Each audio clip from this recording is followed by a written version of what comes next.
នេះព្រឹកថ្ងៃទី18ខែមិថុនាឆ្នាំ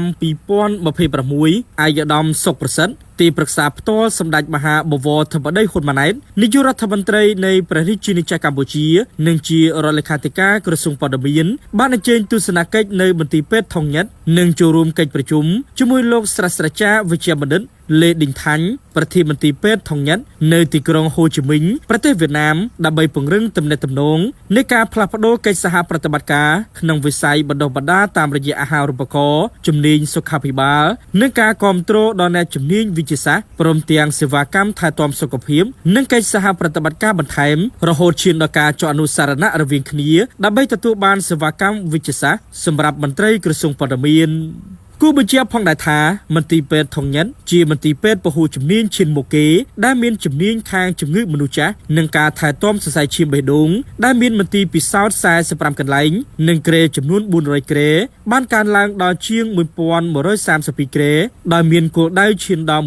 1350ក្រេនៅបំណាច់ឆ្នាំ2026នេះនិងមានអ្នកជំងឺមកពិនិត្យនិងព្យាបាលចន្លោះប្រហែល5000នាក់ក្នុងមួយថ្ងៃហើយជាមន្ទីរពេទ្យត្រូវបានបង្កើតឡើងនៅឆ្នាំ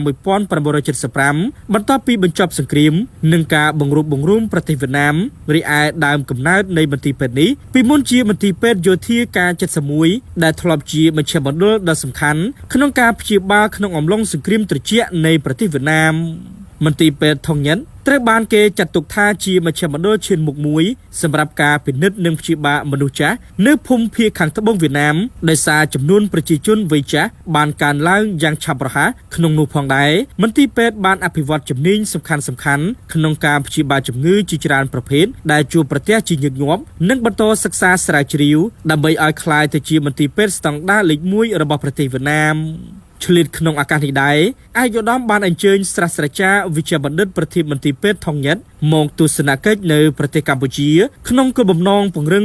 ចំណងមិត្តភាពផ្លាស់ប្ដូរនិងចែករំលែកបទពិសោធន៍គ្នាទៅវិញទៅមកជាមួយក្រសួងព័ត៌មានក្នុងកិច្ចជំនួបជាមួយអាយដាមនេតភត្រារដ្ឋមន្ត្រីក្រសួងព័ត៌មាននិងក្រសួងស្ថាប័ននានាដែលជាសេនាធិការរបស់រាជរដ្ឋាភិបាលក្រោមការដឹកនាំដ៏ខ្ពង់ខ្ពស់បំផុតរបស់សម្ដេចមហាបវរធិបតីហ៊ុនម៉ាណែតនាយករដ្ឋមន្ត្រីនៃព្រះរាជាណាចក្រកម្ពុជា